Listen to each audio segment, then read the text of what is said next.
Oh my goodness. To be alive. Welcome to the Chicken Box. I am your host, Impeccable, along with my co-host Jay Jackson and Dr. Draper. How are you feeling? Good I morning. How are you? Good morning. I'm feeling great. It's another Absolutely. day, as my mother used to say. I didn't know what she meant. She used to say, "It's another day above ground." Was another day above ground. That's it. Jay? I'm doing great. All things are good here, considering hurricanes and everything else. So it's excellent. Great and grateful. Yeah, our prayers are for all of the families that may be affected, those who are traveling, who have gotten away, or just in a situation that is uncomfortable right now. We pray that it will be comfortable very, very soon. Well, this is the Chicken Box, and it is Thursday. Yes, one of my favorite days of the, everybody used to say, "Well, what day do you like?" I said, "Every day that ends in Y." So you can like every day. You just got to wake up and be grateful and happy. We got a good show. We got a great show today. Jay, I know it seems like this is personal to your heart, so I'm actually going to just bounce it over to you. Let you kick off the show today. Matter of fact, I'm sorry. I didn't even tell you. This is the Chicken Box. If you're not from the Baltimore area, the Chicken Box in Baltimore is full wings, fries, salt, pepper, ketchup. It gets greasy, it gets good, and it's one of the staples, especially if you add a half and half, half lemonade and half sweet tea. But here, powered by the 130-year-old Afro-American newspaper, the Chicken Box is where you come speak your truth. Get this part. We don't have to agree with you. Isn't that a wonderful thing? And we're not going to get angry if we don't agree with each other. But we have a special guest coming in. I want Jay to do the intros, and so we can get right into, uh, today's show. All right. Today we're going to talk with Lady Brion, the 11th Maryland Poet Laureate. Look, I don't know if we have enough time to go down her entire resume, but I'll try.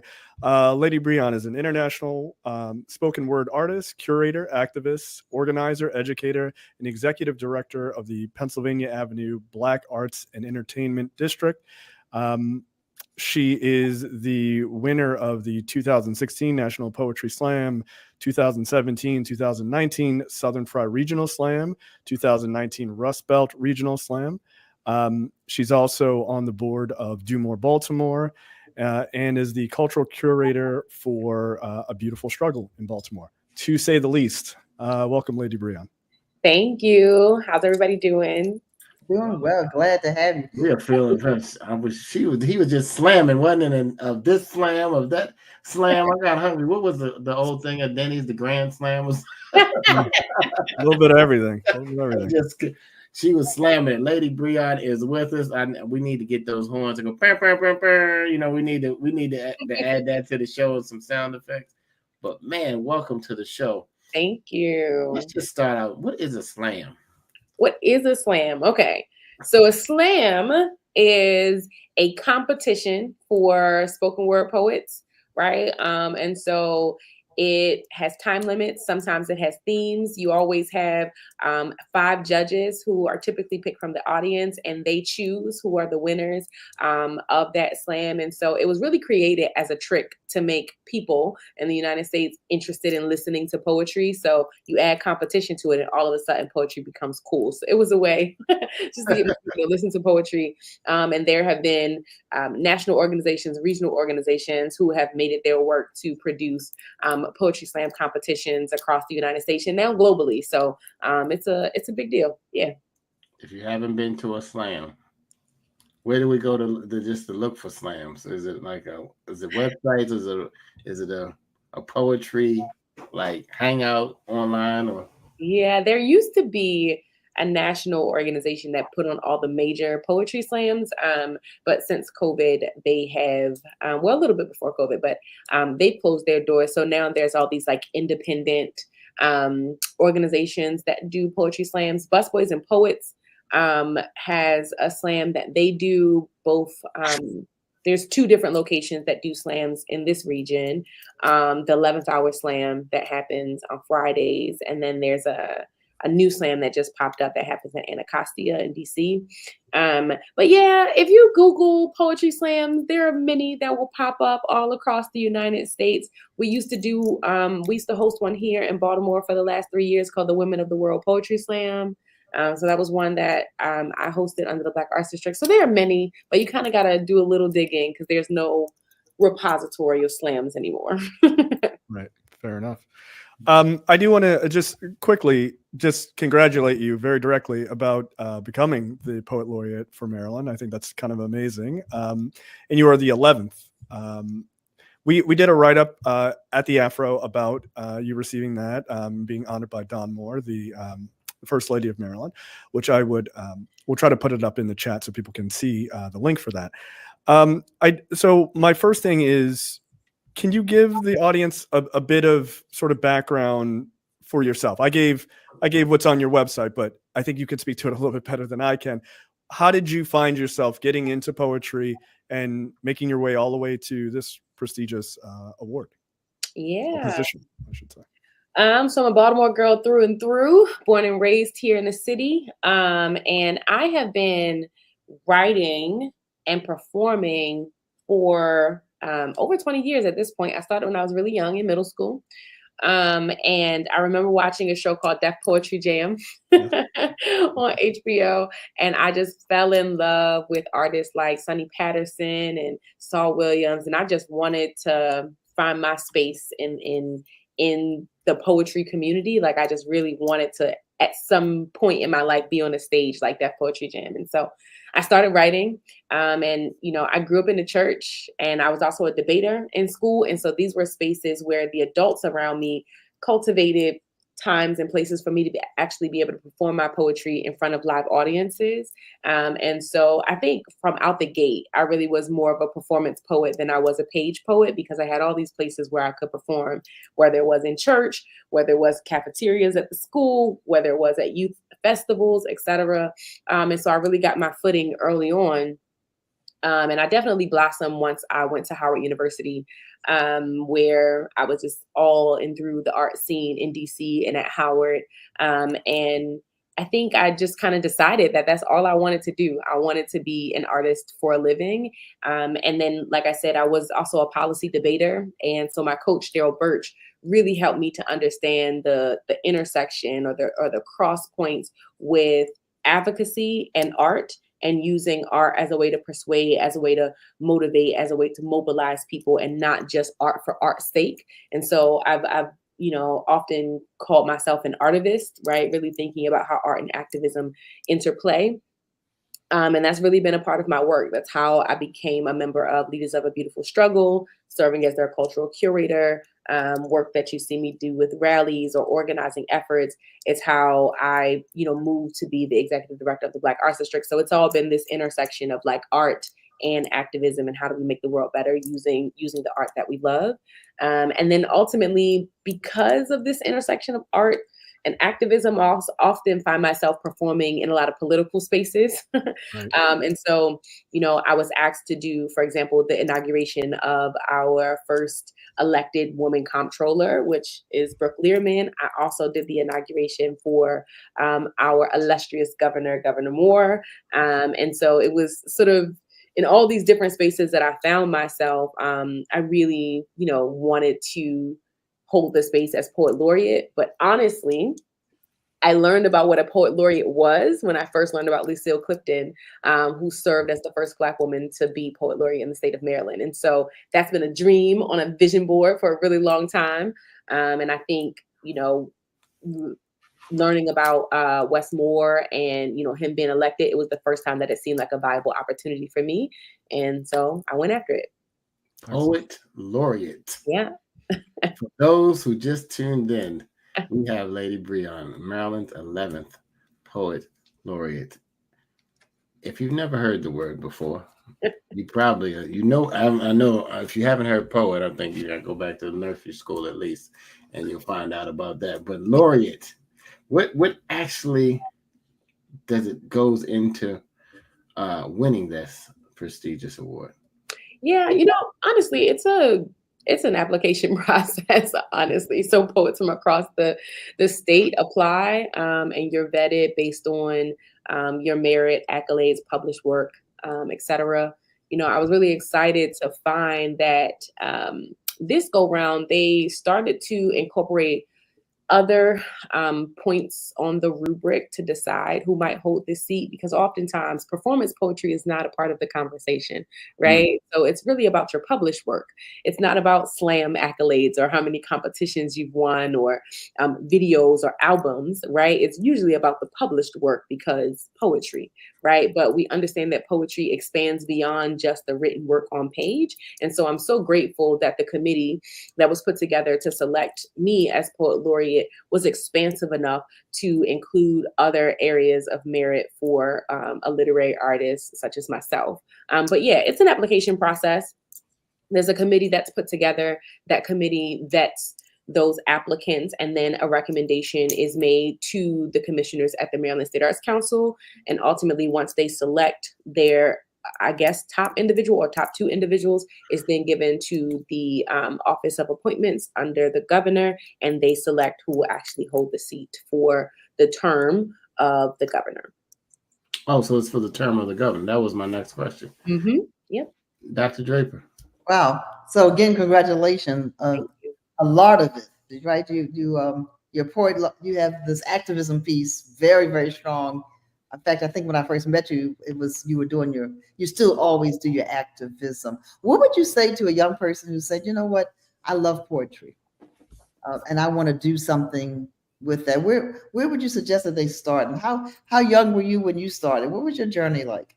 Yeah. So again, I was in middle school, and for me, it was just the experience of seeing other powerful poets on screen that really inspired me to want to explore my own voice and what it felt like to put my own truth on page.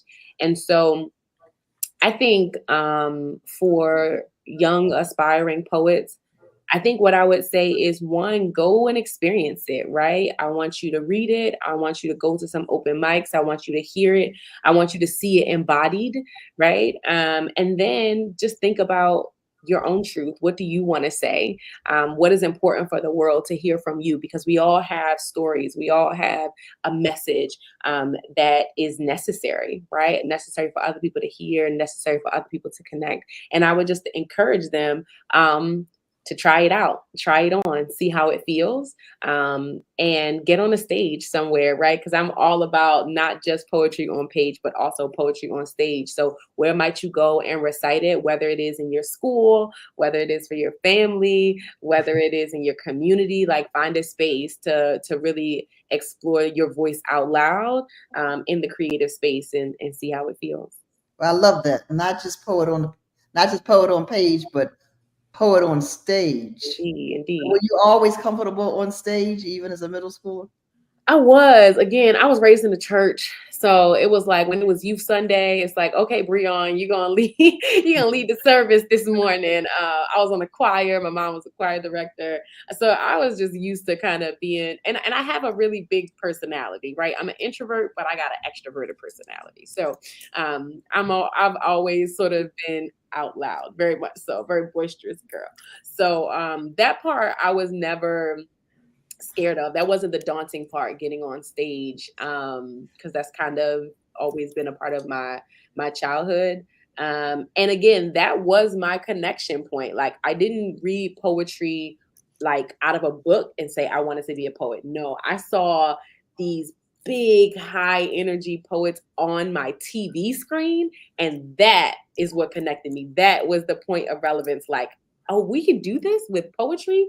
Oh, I'm sold. So it was a stage thing for me. But you're like any other artist, R&B artists, because they're just poetry to music, and then and hip hop artists, right? Then Indeed, yeah.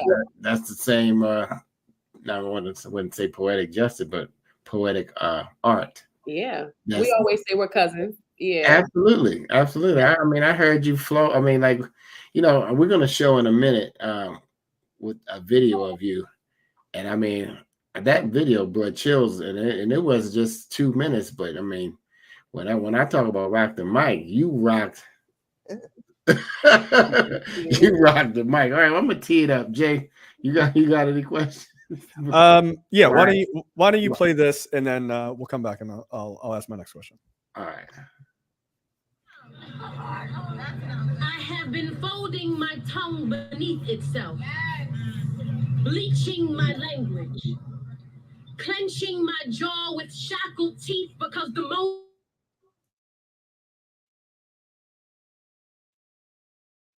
Yeah, we can't hear that.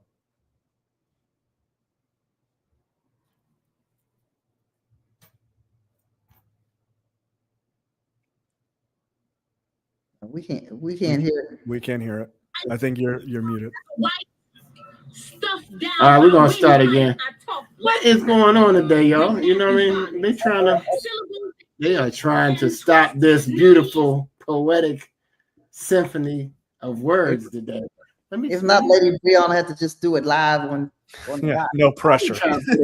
Yeah, she always ready. She looked like she always ready. We're gonna try one more time. All right, but as we, you know, we try to use technology, share the screen. We even tested it.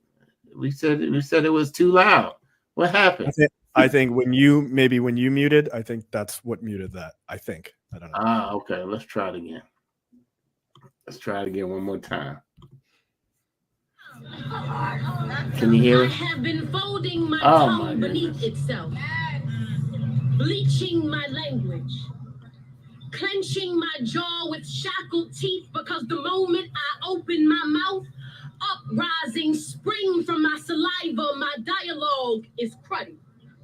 Trample with the muddy boots of trade and migration, battling nations in my diaphragm, so the rhythm in my diction sounds like a war cry, and despite the white stuff down my windpipe, I talk black with nappy phonics, syllables that kink and twist, naughty expression that beads on my palate, soul glow in this spit shine flow, Jerry curl jogging, bongo drums in my diction. This slang is semantic resistance, off with the head of the king's English. Can't you smell the riot on my breath? Char in my esophagus, my laugh is arsenic. And ain't enough opiates in this elementary education to hook me on phonics or gentrify the djembe out of my pronunciation. Love the taste of this cornbread accent. Sugar cane slang, my tongue is motherland, mama of civilization, birth of every nation, scat, boom, back, hi-hat, jazz, sax. There is music in my melanin, and I be talking hella black. With a neck roll to articulate my tone. Conversations get you high as my cheekbones, and lingo about lush as these hips done grown. Thick thighs and deep fried vernacular. Hand motions and sound effects. Hieroglyphics hidden in my messages. My breath is the building of the pyramids on repeat. I'm like a Negro spiritual sampled over a trap beat. There is a black anthem inside my belly, so I will always lift every voice and speak.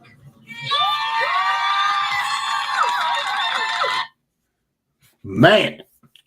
Oh man. I feel like we should have ended the show with that.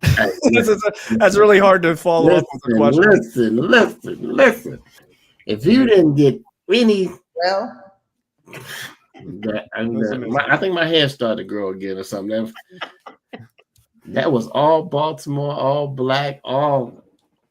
It was excellent.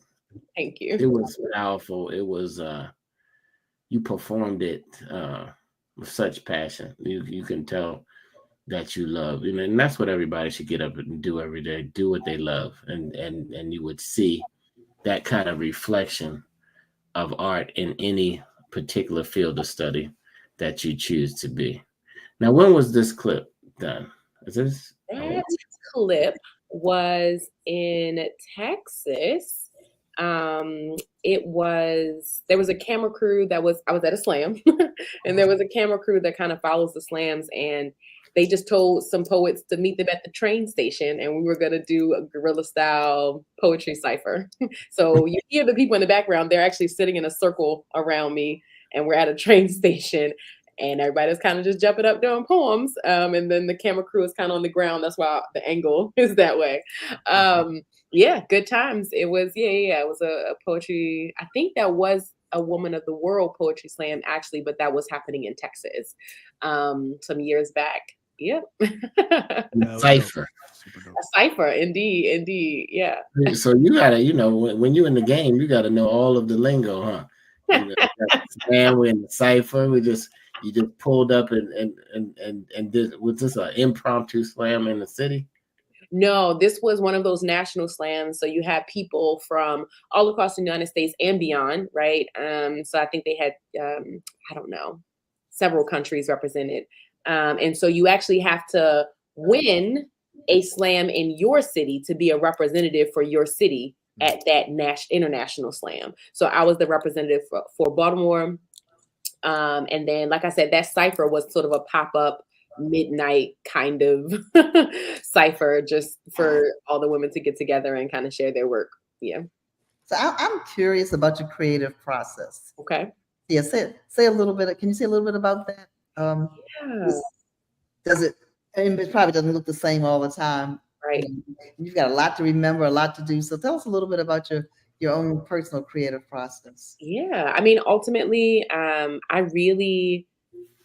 I like gleaning inspiration from research or text or maybe from conversations, right? So there's some impetus that kind of leads me into a new poem. Like I said, because I think about myself as an artist and I think about my work as a way to inform or persuade or motivate. There's something behind it. There's something that's charging that poem. And oftentimes, like I said, it's something I read, some interesting conversation or debate that I heard, or sometimes even some other kind of art form, like a song or a movie, inspires me. And I want to expand a topic matter that I saw that didn't feel like it was unpacked enough.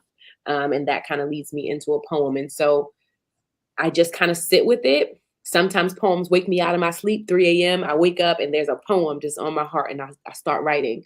But oftentimes I have to kind of set time aside and just really delve deep until I can get to the finished piece when the poem tells me it's complete.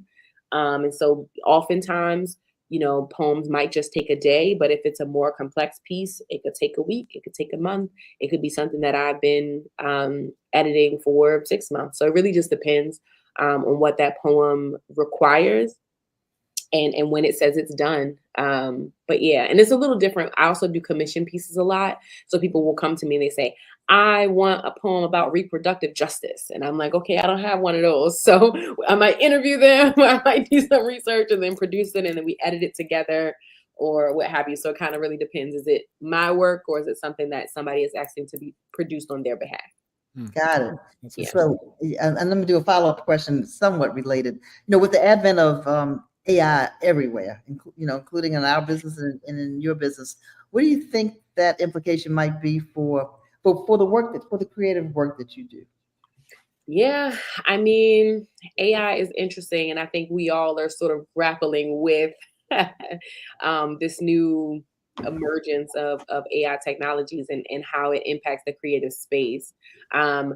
I personally don't feel threatened because there is something that is unique and powerful and distinct about creative production that comes from human beings, that comes from lived experience, right? That just can't be created by AI. Even when you think about like visual representations of AI, there's something in the fingers. There's something, yeah, right, there's exactly. something always in, like you can always tell, like, oh, that was generated by a computer. I think the same thing is true with poetry. There is a certain uniqueness that just can't be manufactured by computers, at least not yet. So so it's a beautiful thing to see what can be produced by the human experience. I would also say though that what is helpful about AI or using software to kind of generate the creative process, one thing that I'll do is use it to create a prompt that I respond to, or use it to create some really interesting out of the box like starting point and then produce the poetry from there, because sometimes we're looking for that spark, we're looking for that new thing to write about, and I think that is something that a computer or AI can be supportive with. great. If you just jumped in, we are with Lady Brion, Oh, the poet laureate. That's not a word you say every day. and especially in the Black community, the laureate. I think that might be the word of the week, everybody. Go to afro.com and check us out. We've been around for 132 years and growing. Digital has taken over the world, and we're moving right along with it. As the speed of media changes, so does the Afro. Black owned and operated for all those years. Even when they've always tried to buy us and shut us up, they can't. We're going to keep bringing on beautiful people like Lady Brion. And thank you. I'm going to thank you in advance for supporting the Afro. Go right now and get a digital subscription. It helps us bring new young reporters, videographers, editors, all the new tech team that we need. It comes from your support and from you just paying attention. Share it with somebody. If this feed just came out, just hit the little share button and subscribe. That's an easy thing. Less than 2 Uber Eats, you got a digital subscription coming right to you. And if you can't handle the 40 right now, just go to our socials and just give us a little like. I don't know why that's so important these days, but it is for the advertisers. So go ahead and give us a like so we can play in this metric game that we play in and continue to bring new and innovating programming on a regular basis. That's our story, and we will be sticking with it. Jay Jackson, come on. I know you got some poetic justice in your brain. I do. That poem that we heard that was played, which is entitled "I Talk Black," that is clearly sort of a direct line having a conversation about sort of suppression of AAVE, right? African American Vernacular English, or Ebonics, as some people would call it, and also sort of the just suppression of Black culture in America as is, right? My question to you is, what is it about sort of the artistry of spoken word that just gravitates towards this kind of political, in this case, sort of almost grassroots political activism, right? You talk about, all of these organizations that you're involved in and stuff like that. What is it that you think poetry is just so ingrained in that sort of political activism, especially from Black folks, that it seems like when people get into poetry, you cannot help but to get there? So I'm wondering, what are your thoughts on why that is, seems so common, I guess? Yeah, it reminds me of a quote. I think this was June Jordan, who said, poetry is political because it involves telling the truth, at least for Black There people, you go. right? I like that. And so it's just our approach to things. I don't think that we have the luxury of approaching our art form. And it really doesn't matter if you are a poet, if you're a visual artist, if you are a music artist, right? We all approach it the same way, thinking about our lived experience. When we're telling the truth and we're depicting the truth, it becomes a political space for us. It's just where we are as a people, particularly in the American context, right? And so even if I'm just telling a story about my block, about my hood, even if I'm just telling a story about how I grew up, the way in which my lived experience was or is, the way in which my community is, there are all kinds of themes that still might come out as a part of it. Maybe it's a story of gentrification. Maybe it's a story of, pollution and global warming because I got incinerators in my neighborhood. Maybe there are all these kinds of themes that kind of come up just because we're telling the truth about our life here.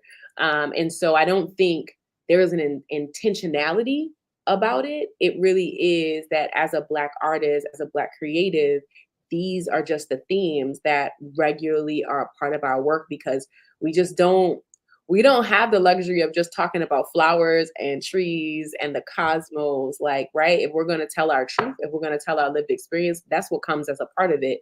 And we don't shy away from it. And I don't think as artists we have to, right? I think it's really important that be a part of our story. I also think that there is sort of an overemphasis on Black folks' reliance on telling the truth. Because when you listen to art across race and nationality, this is actually something that you typically find just in general, right? When people start telling their truth, when people start really looking at society and the way systems work and the interactions that they have, these kind of themes are actually pretty natural in art itself, because that's just the world that we live in. I think people sort of point the finger more at Black folks because unfortunately we often live at an intersection of all kinds of oppression and there are different disadvantages, and so we kind of see it bubble up more in artwork produced by people of color. Yeah, I mean, even one of the most famous ones is when people say black hair is even political, right? Like just the idea of the hair that grows out of our heads, me less so, but the just existence, our existence in the United States and around the world is political. So I'm just I find oftentimes, I think you're correct, is people talk about art and it's like, well, why is this always political? It's like being Black in America is political. Like just surviving is political. So I appreciate you lending such a powerful voice and giving this very unique, I would argue, version of what, not even a version, but just sort of in that context of poetry to these particular perspectives. I think it's awesome. Thank you. Oh, you mute it. Yes, I was on mute. I need my mug. That says I was on mute. Speaking of that, go to the afromall.com and you can get a mug that says you're on mute. In case you need this. Instead of giving people the hand, just give them the mug. Just sometimes you need to mute some people. But I was basically when I was so rudely interrupted by the mute button, saying that our truth at the Afro has always been to speak the good news about our community. And it seems like when others don't want us to speak the good news about ourselves, they try to manipulate how we communicate, which often leads to us being frustrated in society instead of being free. And so I think a lot of the times the poetry, or even from the arts, frees you, even if it's for a moment, and hopefully the message frees somebody else, right? And when I was listening to your poem, what was the name of that again? I Jay? Talk Black. I Talk Black. I love that. And then Jay, you said something. What was those initials you said? AAVE, African American Vernacular English. Yeah, that was so. That went right over my head. I had never. I straight to the Ebonics, but most people call it Ebonics. Yeah, but I think people try to academic, weirdly make it very academic, which is so kind of nerdy. the opposite. That's the other side of Black people. Whoever says that, which is all beautiful, right? Because we're all not the same. But when you spoke that, it reminded me of the oral history before we had the internet, and when the only history you had was the oral history, and you would sit down in a circle, and the elders of the family would just share stories, and so you become a master storyteller, huh? In your work, because you bring them in, and then it's like gather around for this wonderful experience, and then they're there, just leaning on every word and every syllable and every breath and every intonation and every hand movement, and that's what I get. I need to see some more poetry. I mean, even though I'm in the other side in the music business as well, but it reminds me of just a great song being written in life, because it's not a lot of great songs being written. I'm sure the poetry that you do now are beating all of these songs that are being written now. Not all of them, but I'm just saying. There's still some good music out there. It's a couple good records. Dr. Drake. I love the fact that you, Lady Brion, you do the type of poetry that speaks to social issues, but you also are doing poetry as part of, it sounds like it's part of a business model as well. I mean, you've got books, you've got albums, I know you don't do it for that reason, but that's the reality of it, because you said you wanted to do this pretty much full time. Yeah. I heard your bio. You got a whole lot of full time things that you are doing. Can you talk to us a little bit about that whole business model and what kind of reaction you get in the marketplace, right? Because too often, people want us to do everything for free, right? Yeah. I mean, especially in our community. Yeah. We don't go into the Louis Vuitton store and ask them, can they give us a discount? But we go to each other and say, can you give me some time off? Can I get a free ticket? Can I get a free book? Can I get a free album? Those are really two different questions. But tell us a little bit about how you have memorialized your work in things that people can purchase, books, and I guess album is still a word, right, y'all? It is. It's still a word. It's still out there. Okay, good. Yeah. So I actually was a full-time artist since 2014. So that was my full-time work for years. And the spoken word industry is not, one that a lot of people can do as full-time work. Often you find yourself in a multitude of spaces. So you might also be a teaching artist. You might also have some kind of profession in the arts and cultural world, like maybe you're a program manager for some arts nonprofit or what have you, right? Like oftentimes we find ourselves in multiple spaces because particularly for poetry, unlike the music industry, right?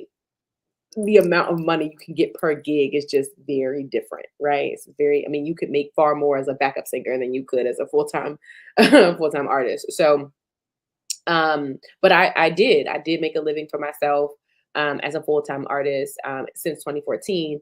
And that only shifted because I founded the Black Arts District. And then I became both an arts administrator and an arts practitioner, right? And so I have two full-time jobs essentially. And so, I think there is this assumption, right, that you're supposed to be a hobby artist. And so there should be no costs associated with the work that you produce. I just never bought into that ideology, right? I think there are many kind of occupations in the world.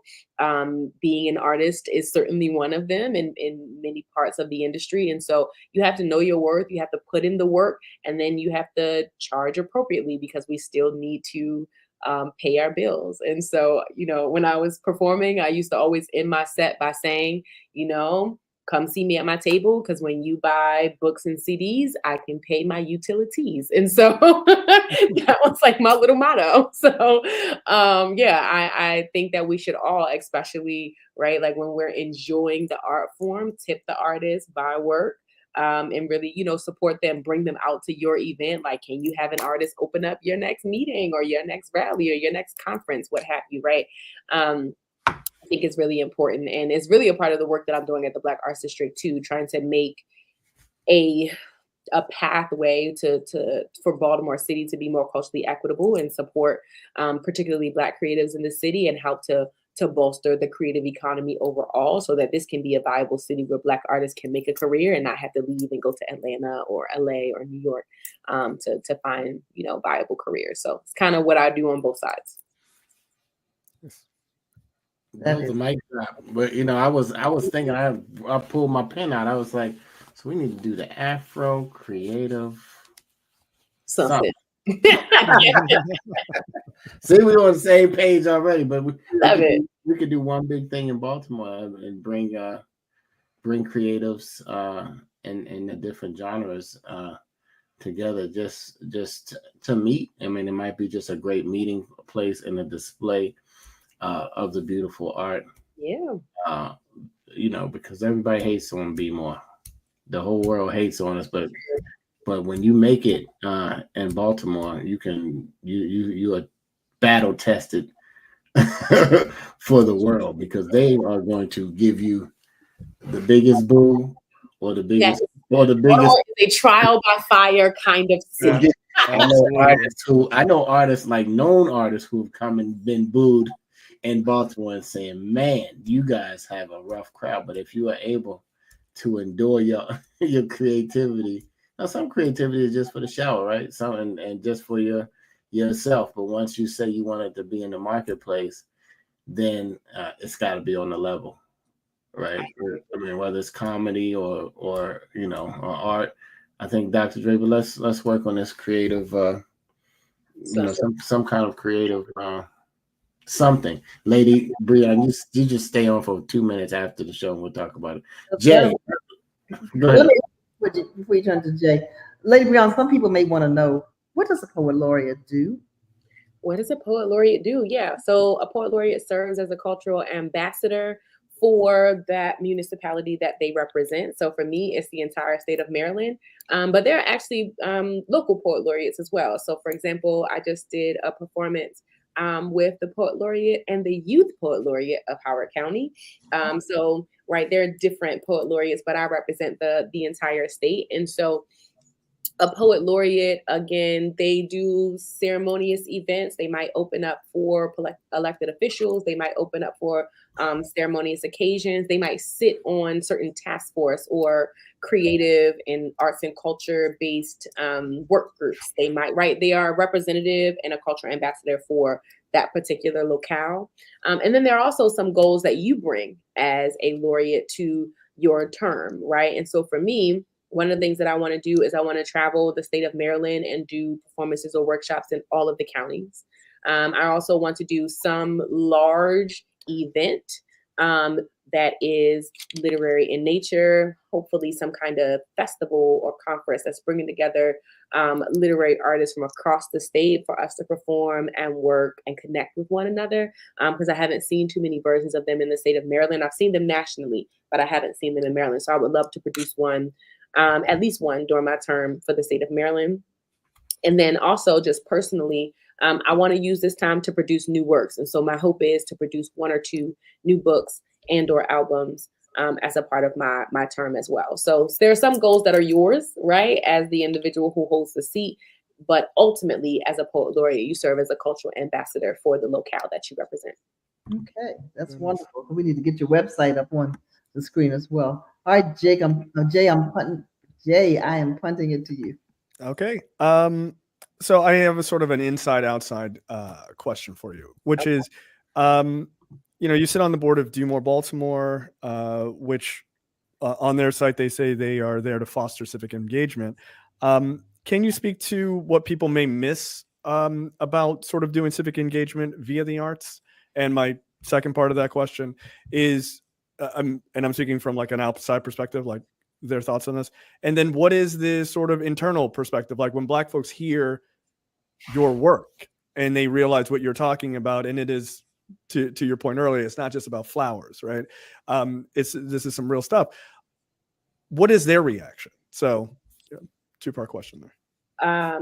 Great questions. Fun fact, DewMore is actually merging with the Black Arts District. So is that right? I'm no longer just a board member, but I'm actually now running the DewMore program too, along with my team. And so I think when we talk about civic engagement, right, I think it often feels like a really lofty, big term for folks that they feel they're not invited to do, that they need permission to be involved in civic engagement, right?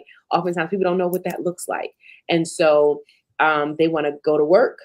They want to, go home. They, hang out with their friends, take care of their kids. But the idea of civic engagement, it's like, I'm one person. I can't change the world. I can't change my community. I can't necessarily make a difference. And you don't understand when we talk about civic engagement, there are all these small intentional activities that really go into making our communities and our world a better place, right? So if it is community cleanups, that's civic engagement. If it is, right, sitting on your school's board or your PTA and being a part of creating a culturally responsive, right, school for the students that attend. If it is, if you, are a part of your community association and you're thinking about what kind of policies and practices are in place that negatively impact people who are in your community, or maybe, right, a kid got hit by a car and you really recognize that you need a speed hump in your community. These are all acts of civic engagement. And I think people see themselves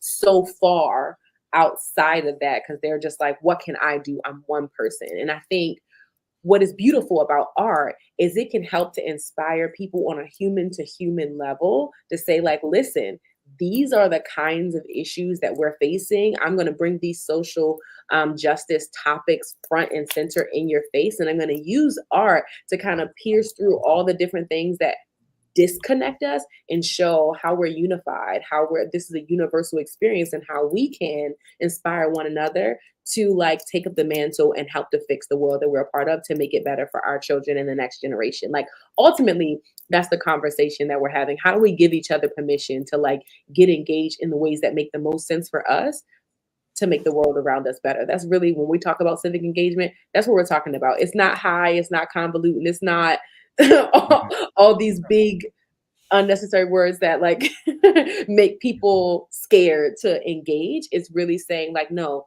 you have everything you need to make your community better, right? Like we are what we've been waiting for. There is no outside external party who is going to come and save us. No, it's us, right? And we are the most informed people to talk about what needs to be better, what can be fixed, and what tools are necessary to make that happen, right? And I think art is a really easy way to kind of make that message clear and to make it accessible to everybody, especially when you're empowering young people with this kind of message, or inspiring young people early on to say, no, this is your world too. And you have what you need. You have what we need to be better. And how can we use art to inspire and like share that message? So planting that seed early really helps to foster agency within these young people to really like take the mantle and get it done. So that's really what the work is. Okay, excellent. And can you talk about sort of people's reaction? Sort of. Oh yeah. About.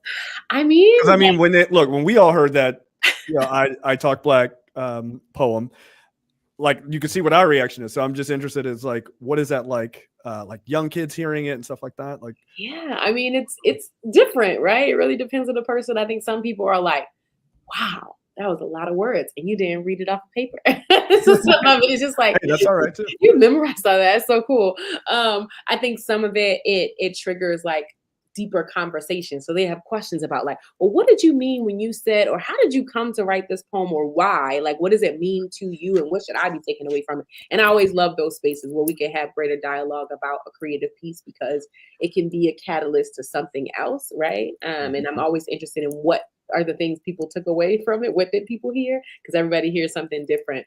And then some people are moved to tears. Some people are like, I gotta go do something today. Like this just fire me up. I'm about to call my mama. Like, so people have varying reactions, especially, for poems that may have more vulnerability or are more emotional, or poems that are really informative. Like I have a poem that talks about the prison industrial complex, and there's often a lot of questions after that, especially when I'm engaging with young people. So it really depends on the topic matter and the audience. But the hope is, I think for every spoken word poet, the hope is that at least you were moved. The way you're moved, that's up to you. But hopefully that performance, that poem moved you in some kind of way. And that's all that we can really hope for. Right. The idea that art is there to elicit a reaction. What that reaction is does matter to you. Yeah. Thank you. That's great. As long as it's not a boo. The artists hate that. Long as it's not a boo. That would, woo, yeah. Different kind of movement. That looked like you wanted to say something. We're winding down. We have our special guest, Lady Brion. Jay asked the question and Lady Brion answered. Okay. I was curious about young people's reaction. There's I think it's a myth that people say, oh, you know what, young people are not interested in the issues of the day. They're not interested in being activists. They're not interested in changing their communities, and they're not interested in the local or current news. What do you say to that? Because we've heard people say that. Yeah, I think really we live in a society that really doesn't honor our youngest or our oldest of the population, right? And so I think that we kind of write them both off. And I think if you work with children, if you talk to them, I don't think this would be your perspective, because they have opinions, first of all, about everything. They have thoughts. They want to change things. They are people who believe in breaking rules that do not serve them. They believe in critiquing things that do not make sense to them, right? And so I just don't that is not my experience of young people. When I was a young person, that is not how I operated, and it's not the young people that I experienced. Also, when I think about, social movements, oftentimes they are led by young people, right? When we think about so many of the moments that we recall often, when we think about Malcolm X, when we think about Martin Luther King, when we think about the Panthers, we think about they were young. They were so young when they got into this work. So it really is a myth, and is one that we really need to put to rest about, like, young people's apathy, because that's not really true. Now, maybe they need some direction and some guidance in how to channel the emotional charge that they are experiencing, whether it is anger, frustration, sadness, whatever. Maybe they need to find some way to channel it, right? Maybe they need some guidance into what might be the thing that they want to spend their time trying to change. Or maybe, right, they need some mentorship to really help to hone whatever ideas they have and root it in history and in contextualizing it, so they can understand this thing isn't happening in a vacuum, right? There's this whole lineage and context that, if you understand, it can help you to really concretize whatever thing that you want to do, whatever moves you want to make. Like, those things I think are true, and maybe they lack guidance, but they do not lack opinions. They do not lack critiques and skills and fervor. Like, they just don't. You just have to, I think, be a part of their village and helping to push them in a more intentional direction, because I mean, we've all been young before, and sometimes you just act out of all emotion, and that's it. And I think that's often what people are critiquing, but it's just not true that young people across the board don't care. That's just not been my experience. I'm glad you bring up emotion, Lady Brion, because all artists create with emotion. Everything that they create is done with emotion. And when you were talking, Dr. Draper, about the young people and the message, throughout history, art has always, whether it was through poetry or through music, has always talked about, like, what was actually happening in the world, in politics, in our community. And Lady Brion, I don't know how old you are, but this made me think of Grandmaster Flash and the Furious Five, some great poets, when they wrote the song "The Message." Are you familiar? Mm-hmm. It's like a jungle. Sometimes it makes me wonder if I keep from going under. You remember that, Jay? Of course. Broken.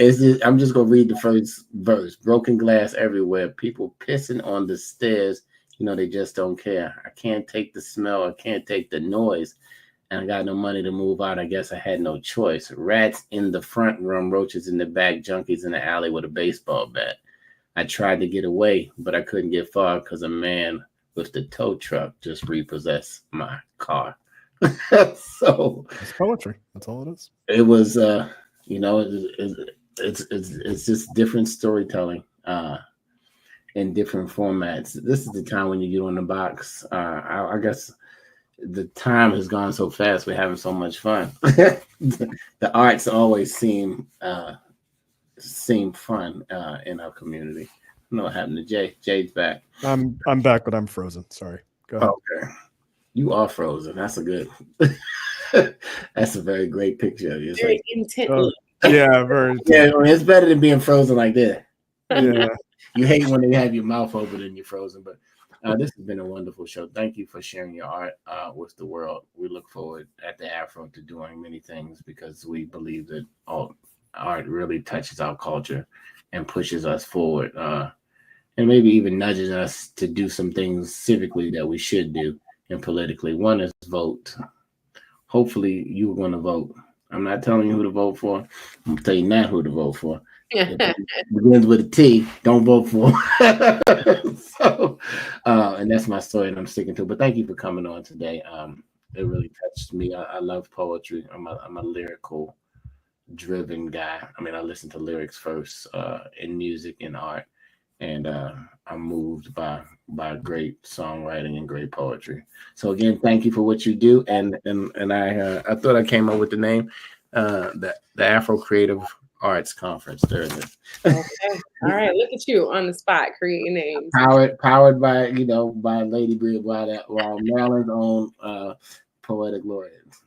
Thank you so much. And I thank y'all for having me. This has been amazing. Super grateful that y'all thought of me. And also, I want to quickly invite you all on October 16th. I'm having a public event as like a sort of a launch to my poet laureateship. It's going to be at Busboys and Poets in Columbia.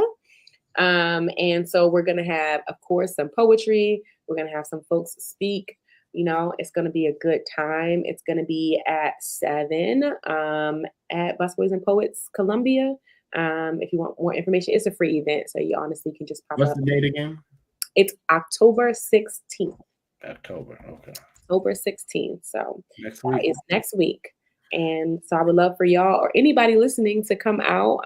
I'll be performing. There'll be some other amazing poets from the city performing. We'll have some other poet laureates in the building as well. So please come out. Have a good time with us. Dr. Draper, Jay, anything you want to say?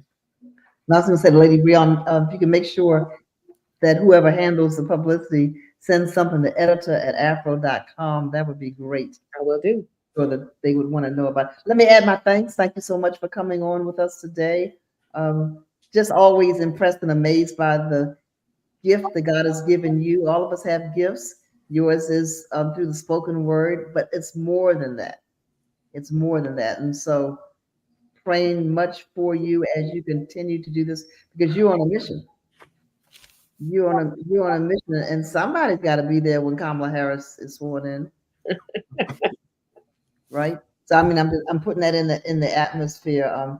Speaking of Kamala Harris, the Afro's endorsements are out today. If no one has seen those, go to afro.com and check out the two main endorsements that we have, one for the Senate race and one for the highest office in the land, and our reason for that. But more importantly, as Impeccable said, vote. Let's get out there and vote. We can't complain if we don't, at least make an effort. But I want to thank you for what you're doing. Poet laureate, wow, that is so well deserved. But you prepared for that. I mean, a lot of times people look at what people accomplish and then they say, man, that's great. I want to do that. But you have prepared and been prepared for a time such as this. Started in the church and now you're on the world stage. And so we are proud of you. We'll do everything we can to support you. And if the spirit so moves that you write a poem about the Afro and I work over the 132 years, we'd love to have you to know about it and have you come and perform it. All right. Okay. I'm off the box. Yeah, commission her. Send us your commission rate. We will commission a poem from Lady Brion. I got you. Indeed. Jay? Even though I'm frozen, I am here. Oh, yeah, you are frozen. I forgot you were frozen. You were so still. I'm a very calm person. So what I will say is, again, congratulations to Lady Brion for all of her accomplishments. I think none of them should be seen as any less than, because they're all spectacular. But I do want to say your ability to take the spoken word and make it into something that is just uniquely your voice, a uniquely Black perspective, talking about some very serious things, is your superpower. It really is. And I'm so glad to have an opportunity to see your work and opportunity to talk to you about. It is clear that people aren't assuming you believe these things, but to hear you say, that the arts and poetry very specifically is the inroad in order to this activism and making a difference and things like that. And you not only, walk the walk, but you talked it as well. So that's, it's really dope to have a chance to talk to you. So thank you very much. Thank y'all again for having me. Absolutely. If you just tuned in, rewind. You missed some great information from Lady Brion, and share Maryland's poet laureate. Whew, I'm gonna say that. I haven't said that word in a long time. I think since college. But thank you for tuning in, and remember, call a senior. They are looking to hear from you. Don't text them unless you're sending them a picture of yourself or their grandkids or something like that. But call your peoples and say hello. they would love to hear from you. It will make not only their day, but probably their month if they haven't heard from you in that long. Again, go to afro.com, Maryland's oldest Black business and the third oldest Black business in the country. And thank you for supporting us over these years. We will bring beautiful people with beautiful superpowers like Lady Brion as often as possible. And God willing, we hope to see you soon. And go check out, if you're in the Maryland area, Columbia, Maryland, at Poets and Busboys. Busboys and Poets. October 16th. I used to be in DC. I didn't even know it was one in Columbia. Oh, yeah, they have several locations I now. need to get back to Maryland, and see what's happening. All right, everybody, have a fantastic day. You hang on for a second, Lady Brion. Bye-bye.